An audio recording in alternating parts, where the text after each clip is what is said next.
অনেকেই WBSSC group C সিলেবাসটা জানতে চাইছিল, তাই আজকে ডাব্লিউবিএসএসসি গ্রুপ সি সিলেবাসটা আলোচনা করব। তো প্রথমে নাম্বার ডিভিশনটা দেখে নেব। 20 নম্বর থাকবে জেনারেল অ্যাওয়ারনেস থেকে, যেটা আমরা জিকে বলি। 10 নম্বর থাকবে লজিক্যাল রিজনিং থেকে, 10 নম্বর থাকবে ইংলিশ থেকে, জেনারেল ইংলিশ, আর 20 নম্বর থাকবে অ্যারিথমেটিক থেকে।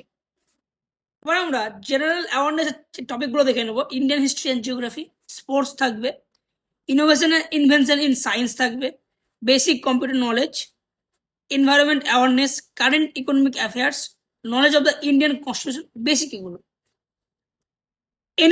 এনইপিটা মনে হচ্ছে যে national education policy. National education policy এটা নতুনভাবে সংযোজন হয়েছে, ন্যাশনাল এডুকেশন পলিসি।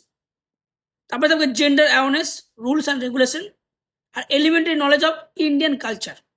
এই টপিকগুলো থাকবে জেনারেল অ্যাওয়ারনেস থেকে।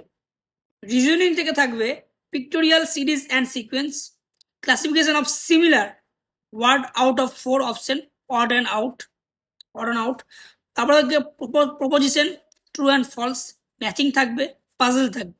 এই 5টা টপিক থাকবে রিজনিং থেকে। নেক্সট হচ্ছে যেখানে ইংলিশ, জেনারেল ইংলিশ, যেখানে 10 নম্বর থাকবে।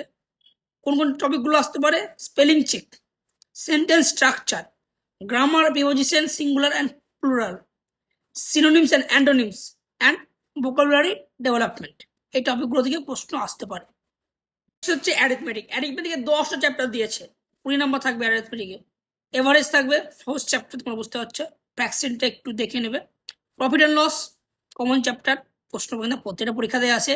সিম্পলিফিকেশনটা দেখে নেবে তোমরা। এলসিএম এইচসিএফটা দেখে নেবে, ভালো চ্যাপ্টার।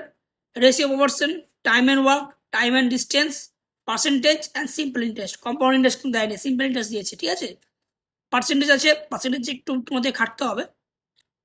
এই টপিকগুলো নিয়েই ডাব্লিউবিএসএসসি গ্রুপ সির পরীক্ষাটা হবে।